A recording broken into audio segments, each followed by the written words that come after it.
خانگاہ میں ایک باپردہ خاتون اپنے منع کی لاش چادر میں لپٹائے سینے سے چمٹائے زاروں قطار رو رہی تھی۔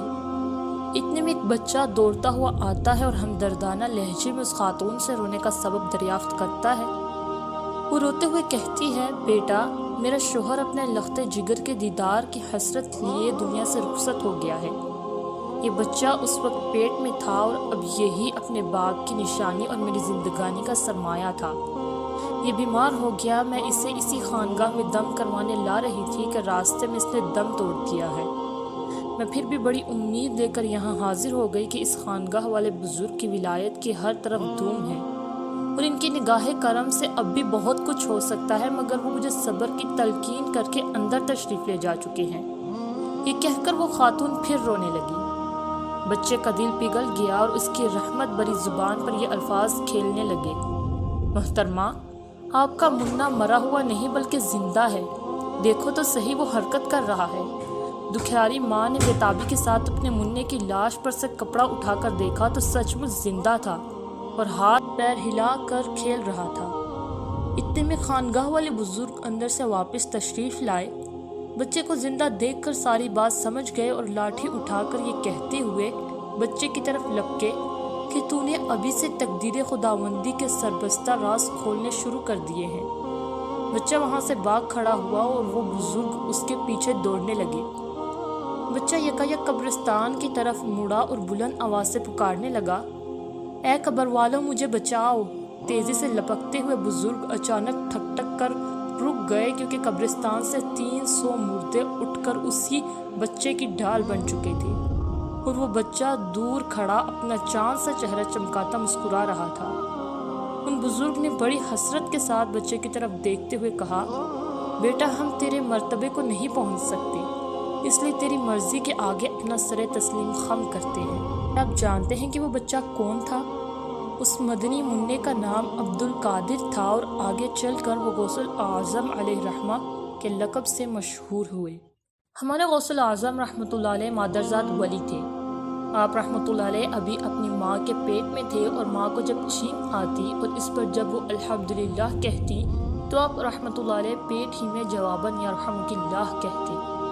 آپ رحمۃ اللہ علیہ یکم رمضان المبارک بروز پیر صبح صادق کے وقت دنیا میں جلوہ گر ہوئے۔ اس وقت ہونٹ آہستہ آہستہ حرکت کر رہے تھے اور اللہ اللہ کی آواز آ رہی تھی۔ جس دن آپ رحمۃ اللہ علیہ کی ولادت ہوئی اس دن آپ رحمۃ اللہ علیہ کی دیار ولادت جیلان شریف میں 1100 بچے پیدا ہوئے۔ وہ سب کے سب لڑکے تھے اور سب ولی اللہ بنے۔ غوث الاعظم رحمۃ اللہ علیہ نے پیدا ہوتے ہی روزہ رکھ لیا اور جب سورج غروب ہوا اس وقت ماں کا دودھ نوش فرمایا۔ سارا رمضان المبارک آپ رحمۃ اللہ علیہ کا یہی معمول رہا۔ 5 برس کی عمر میں جب پہلی بار بسم اللہ پڑھنے کے رسم کے لیے بزرگ کے پاس بیٹھے تو اعوذ اور بسم اللہ پڑھ کر سورہ فاتحہ اور الف لام میم سے لے کر 18 پارے پڑھ کر سنا دیے۔ ان بزرگ نے کہا، بیٹے اور پڑھیے۔ فرمایا، بس مجھے اتنا ہی یاد ہے کیونکہ میری ماں کو بھی اتنا ہی یاد تھا۔ جب میں اپنی ماں کے پیٹ میں تھا اس وقت وہ پڑھا کرتی تھی، میں نے سن کر یاد کر لیا تھا۔ جب آپ رحمۃ اللہ علیہ لڑکپن میں کھیلنے کا ارادہ فرماتے، غیب سے آواز آتی، اے عبد القادر، ہم نے تجھے کھیلنے کے واسطے نہیں پیدا کیا۔ آپ رحمۃ اللہ علیہ مدرسے میں تشریف لے جاتے تو آواز آتی، اللہ عز و جل کے ولی کو جگہ دے دو۔ ایک مرتبہ بارگاہ غوثیت معاب میں حاضر ہو کر ایک شخص نے عرض کی، عالی جاہ میری زوجہ کو مرکی ہو گئی۔ حضور غوث پاک رحمۃ اللہ علیہ نے فرمایا، اس کے کان میں کہہ دو، غوث اعظم کا حکم ہے کہ بغداد سے نکل جا۔ چنانچہ اسی وقت وہ اچھی ہو گئی۔ بغداد معلیٰ میں طاعون کی بیماری پھیل گئی اور لوگ دھڑا دھڑ مرنے لگے۔ لوگوں نے آپ رحمۃ اللہ علیہ کی خدمت میں اس مصیبت سے نجات دلانے کی درخواست پیش کی۔ فرمایا، ہمارے مدرسے کے ارد گرد جو گھاس ہے وہ کھاؤ اور ہمارے مدرسے کے کنویں کا پانی پیو۔ جو ایسا کرے گا وہ انشاءاللہ عز و جل ہر مرض سے شفا پائے گا۔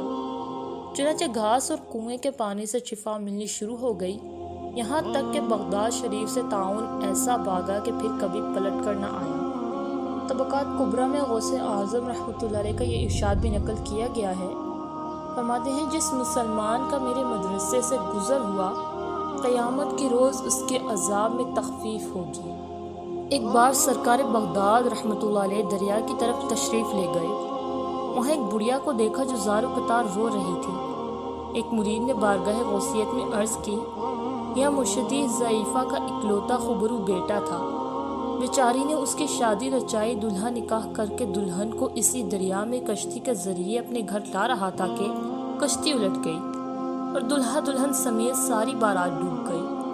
اس واقعے کو آج 12 برس گزر چکے ہیں، مگر ماں کا جگر ہے، بیچاری کا غم جاتا نہیں ہے۔ یہ روزانہ یہاں دریا پر آتی اور بارات کو نہ پا کر رو دھو کر چلی جاتی ہے۔ حضور غوث الاعظم رحمۃ اللہ علیہ کو اس ضعیفہ پر بڑا ترس آیا۔ آپ رحمۃ اللہ علیہ نے اللہ عز و جل کی بارگاہ میں دعا کے لیے ہاتھ اٹھا دیے۔ چند منٹ تک کچھ بھی ظہور نہ ہوا۔ بےتاب ہو کر بارگاہ الہی عز و جل میں عرض کی، یا اللہ عز و جل، اس قدر تاخیر کیوں؟ ارشاد ہوا، اے میرے پیارے، یہ تاخیر خلاف تقدیر و تدبیر نہیں ہے۔ ہم چاہتے تو ایک حکم کن سے تمام زمین و آسمان پیدا کر دیتے، مگر حکمت 6 دن میں پیدا کی۔ بارات کو ڈوبے 12 سال بیت چکے ہیں، اب نہ وہ کشتی باقی رہی ہے نہ ہی اس کی کوئی سواری۔ تمام انسانوں کا گوشت وغیرہ بھی دریائی جانور کھا چکے ہیں۔ ریزے ریزے کو اجزائے جسم میں اکٹھا کروا کر دوبارہ زندگی کے مرحلے میں داخل کر دیا ہے، اب ان کی آمد کا وقت ہے۔ اب یہ کلام اختتام کو بھی نہ پہنچا تھا کہ یکایک وہ کشتی اپنے تمام ساز و سامان کے ساتھ مع دلہا و دلہن و باراتی سطح آب پر نمودار ہو گئی اور چند ہی لمحوں میں کنارے آ لگی۔ تمام باراتی سرکار بغداد رحمۃ اللہ علیہ سے دعائیں لے کر خوشی خوشی اپنے گھر پہنچے۔ اس کرامت کو سن کر بے شمار کفار نے آ کر سیدنا غوث اعظم کے دست حق پر اسلام قبول کیا۔ ایک نام نہاد مسلمان جو کرامات اولیاء کا منکر تھا، شومۂ قسمت سے ایک شادی شدہ ہندوانی کو دل دے بیٹھا۔ ایک بار ہندو اپنی بیوی کو میکے پہنچانے کے لیے گھر سے باہر نکلا۔ ادھر اس بدبخت عاشق پر شہوت نے غلبہ کیا، چنانچہ اس نے ان کا پیچھا کیا اور ایک سنسان مقام پر دونوں کو گھیر لیا۔ وہ دونوں پیدل تھے اور یہ گھوڑے پر سوار تھا۔ اس نے جھوٹ موٹ ہمدردی کا اظہار کرتے ہوئے سواری کی پیشکش کی، مگر ہندو نے انکار کیا۔ وہ اصرار کرنے لگا کہ اچھا، عورت ہی کو پیچھے بیٹھنے کی اجازت دے دو کہ یہ بیچاری تھک جائے گی۔ ہندو کو اس کی نیت پر شبہ ہو چلا تھا، لہٰذا اس نے کہا کہ تم ضمانت دو کہ کسی قسم کی خیانت کیے بغیر میری بیوی کو منزل پر پہنچا دو گی۔ اس نے کہا کہ یہاں جنگل میں ضامن کہاں سے لاؤں؟ عورت بول اٹھی، مسلمان 11ویں والے بڑے پیر صاحب کو بہت مانتے ہیں، تم انہی کی ضمانت دے دو۔ وہ گرچہ غوث الاعظم رحمۃ اللہ علیہ کے تصرفات کا قائل نہیں تھا، مگر یہ سوچ کر کہ ہاں کہہ دینے میں کیا جاتا ہے، اس نے ہاں کہہ دی۔ جو ہی عورت گھوڑے پر سوار ہوئی، اس ظالم نے تلوار سے اس کے شوہر کی گردن اڑا دی اور گھوڑے کو ایڑ لگا دی۔ عورت غم سے نڈھال اور سہمی ہوئی بار بار مڑ کر پیچھے دیکھے جا رہی تھی۔ اس نے کہا کہ بار بار پیچھے دیکھنے سے کچھ حاصل نہیں ہوگا، تمہارا شوہر اب واپس نہیں آ سکتا۔ اس نے کپکپاتی ہوئی آواز میں کہا، میں تو بڑے پیر صاحب کو دیکھ رہی ہوں۔ اس پر اس نے ایک کہکہا لگا کر کہا کہ بڑے پیر صاحب کو تو فوت ہوئے کئی سال گزر چکے ہیں، اب وہ بھلا کہاں سے آ سکتے ہیں؟ اتنا کہنا تھا کہ اچانک 2 بزرگ نمودار ہوئے۔ ان میں سے ایک نے بڑھ کر تلوار سے اس بدعقیدہ عاشق کا سر اڑا دیا، پھر عورت کو ماں گھوڑے کے اس جگہ لائے جہاں وہ ہندو کٹا ہوا پڑا تھا۔ دونوں میں سے ایک بزرگ نے کٹا ہوا سر دھڑ سے ملا کر کہا، بِإِذْنِ اللَّهِ، یعنی اٹھ اللہ عز و جل کے حکم سے۔ وہ ہندو اسی وقت زندہ ہو گیا۔ وہ دونوں بزرگ غائب ہو گئے۔ یہ دونوں میاں بیوی مقتول کے گھوڑے پر سوار ہو کر گھر لوٹ آئے۔ مقتول کے وارثوں نے گھوڑا پہچان کر رنجیت سنگھ کے کورٹ میں دونوں میاں بیوی پر کیس کر دیا کہ ہمارا آدمی غائب ہے اور گھوڑا ان کے پاس ہے، شاید ان لوگوں نے ہمارے آدمی کو قتل کر دیا ہے۔ پیشی ہوئی۔ ان میاں بیوی نے جنگل کا سارا واقعہ کہہ سنایا اور کہا کہ ان دونوں بزرگوں میں سے ایک بزرگ یہاں کے مشہور مجذوب گل محمد شاہ صاحب کے ہمشکل تھے۔ چنانچہ ان مجذوب بزرگ کو بلوایا گیا۔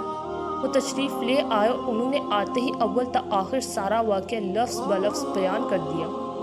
لوگ حضور غوث اعظم رحمۃ اللہ علیہ کی یہ زندہ کرامت سن کر اش اش کر اٹھے۔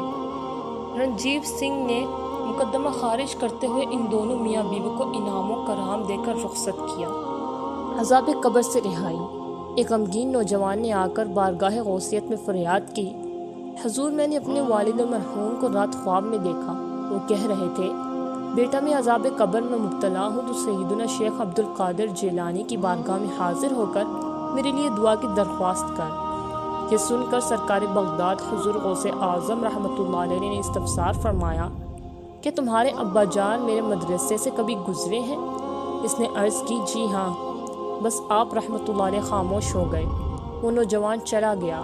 دوسرے روز خوش حاضر خدمت ہوا، کہنے لگا یا مرشد آج رات والد مرحوم سبز حلہ یعنی سبز لباس زیب تن کی ہوئے خواب میں تشریف لائے۔ وہ بہت خوش تھے، کہہ رہے تھے بیٹا سیدنا شیخ عبد القادر جیلانی کی برکت سے مجھ سے عذاب دور کر دیا گیا ہے اور یہ سبز حلہ بھی ملا ہے۔ میرے پیارے بیٹے تو ان کی خدمت میں رہا کر۔ یہ سن کر آپ رحمۃ اللہ علیہ نے فرمایا میرے رب عز و جل نے مجھ سے وعدہ فرمایا ہے کہ جو مسلمان تیرے مدرسے سے گزرے گا اس کے عذاب میں تخفیف یعنی کمی کی جائے گی۔ مزید اچھی ویڈیوز دیکھنے کے لیے ہمارے چینل کو سبسکرائب کریں اور ساتھ ہی بیل کے بٹن کو دبائیں تاکہ سب سے پہلے آپ کو ہماری ویڈیو فری میں دیکھنے کو ملے۔ Thank you.